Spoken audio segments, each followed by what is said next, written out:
Et là, ce soir, c'est une écriture un peu comique. Pour ceux qui comprendront, c'est l'histoire de la Côte d'Ivoire, l'histoire d'un homme, mais en même temps de tous les Ivoiriens. Mais j'ai voulu un peu l'aspect un peu hilarante, comique, pour faire un peu rire les gens. Et il a pour titre La descente aux enfers de Kirikou. Tout le monde connaît Kirikou, donc l'enfant Kirikou avait devant lui un avenir prodigieux. Surtout qu'il avait laissé dans les pensées collectives l'idée que c'était lui, le tueur du lion d'Abidjan et de la méchante Karaba, cette sorcière barbue aux yeux rouges. Mais l'enfant prodige basculera progressivement dans les excès les plus intolérables, au point que les villageois décidèrent de le bannir de la communauté.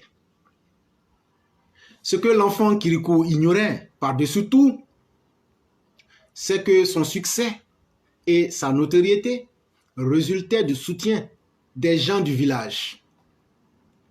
Une fois vomi, il se rendit bien vite à l'évidence qu'un homme ne vaut rien si sa communauté n'est pas à ses côtés. Or, si notre petit héros d'un moment a horreur d'une chose, c'est le manque d'amour de ses semblables.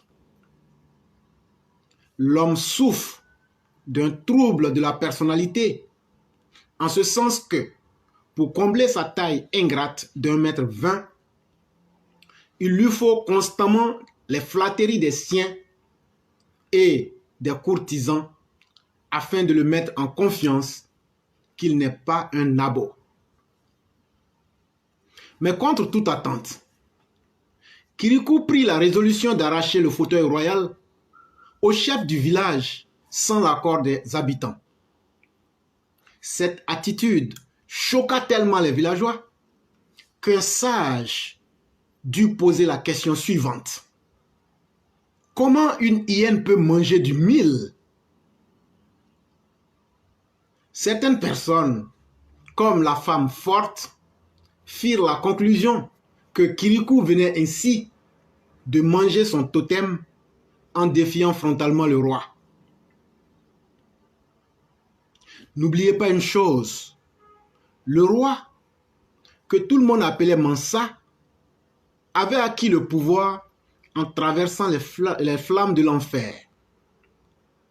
Il était là pour être un dirigeant, un vrai de chez vrai, pour tout vous dire.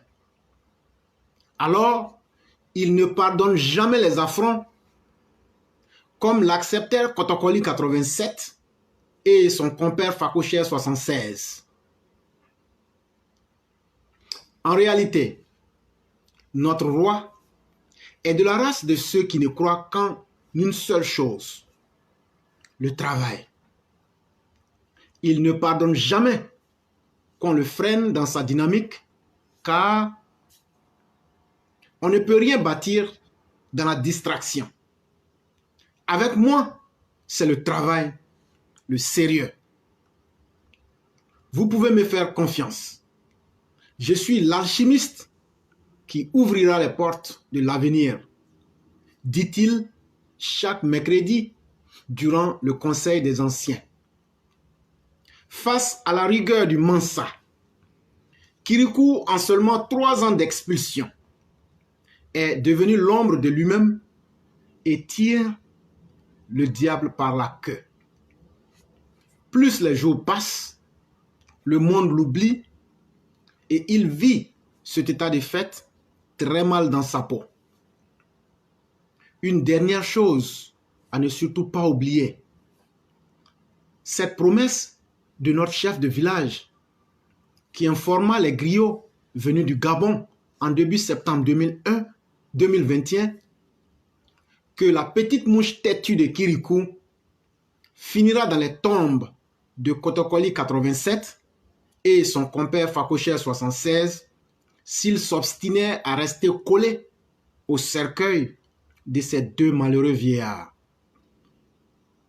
Pour certains voyageurs qui auront la chance de séjourner dans notre village, Vous attendrez les enfants chaque jour chanter ainsi. Kirikou aurait pu devenir un grand, mais il a lui-même piétiné son destin en suivant l'oiseau à 3 pattes et en refusant les conseils des fétiches de notre village. Source Éclaireur Pro Vérité.